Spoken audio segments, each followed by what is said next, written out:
Hey there. We've been taking a break from full episodes, but here's a mini story and a little lesson I've been meaning to bring you for a while.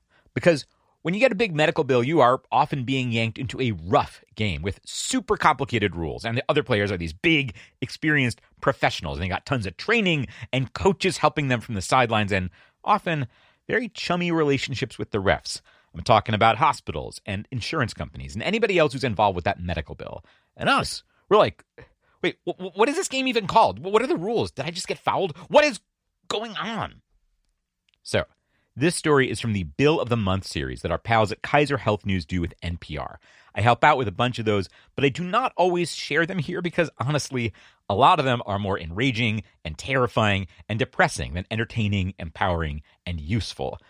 This one is different because the person who sent this bill to NPR, Adam Woodrum, he actually knew how this part of the game was played, and he wanted our help to share what he knew. Here's how the story went out on NPR. I'll circle back with you at the end to wrap up the lesson. One Sunday last July, Adam Woodrum and his wife and their 2 kids took off on a bike ride around Carson City, Nevada, where they live. I'd mapped out kind of a 10-mile route, and we were just going to kind of make a loop of the city. But a couple miles in, their 9-year-old son hit a snag. We were navigating through some big tree planters, and his handlebar caught, and it just almost instantaneously, he was on the ground crying, bleeding. And I'm no doctor, but, right away you can tell that this is a stitches situation. At the ER, they actually had to put the poor kid under. He was cut in sort of a personal area, just to say that. A few weeks later, Adam's insurance company writes him.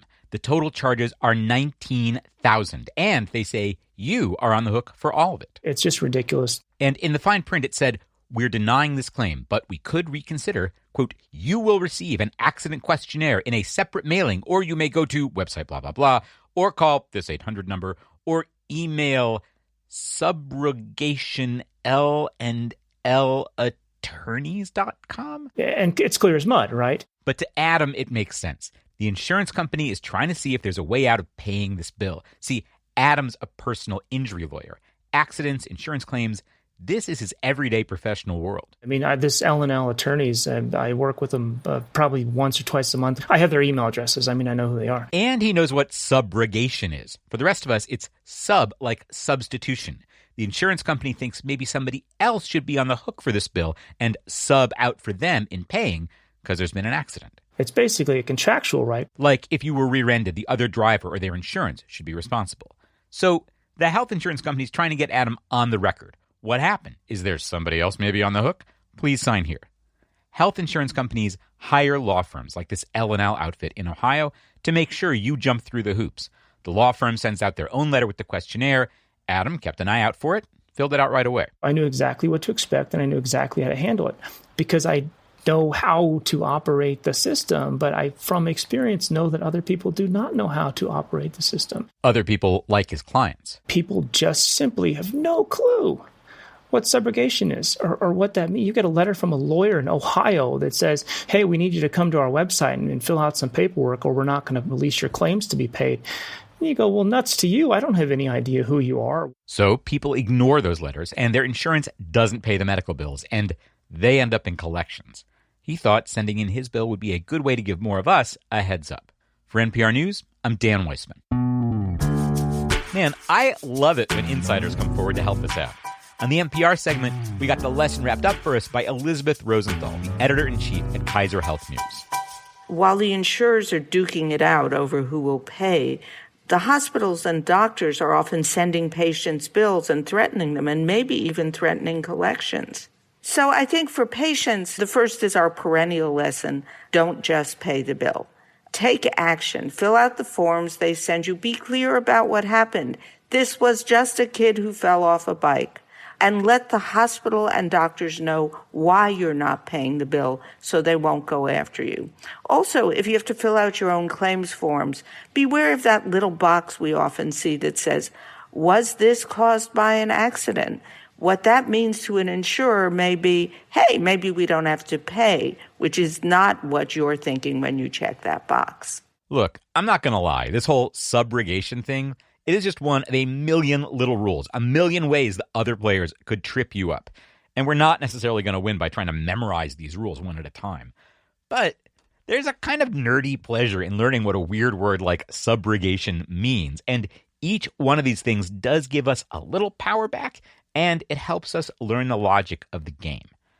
And I'm learning some bigger lessons these days that I'm looking forward to sharing with you when we get back to releasing full episodes this summer. I'm so looking forward to it. Meanwhile, I'll have another little something for you in the next few weeks. Till then, take care of yourself. This episode of An Arm and a Leg was produced by me, Dan Weissman. Adam Woodrum's story was originally reported by Julie Appleby for Kaiser Health News.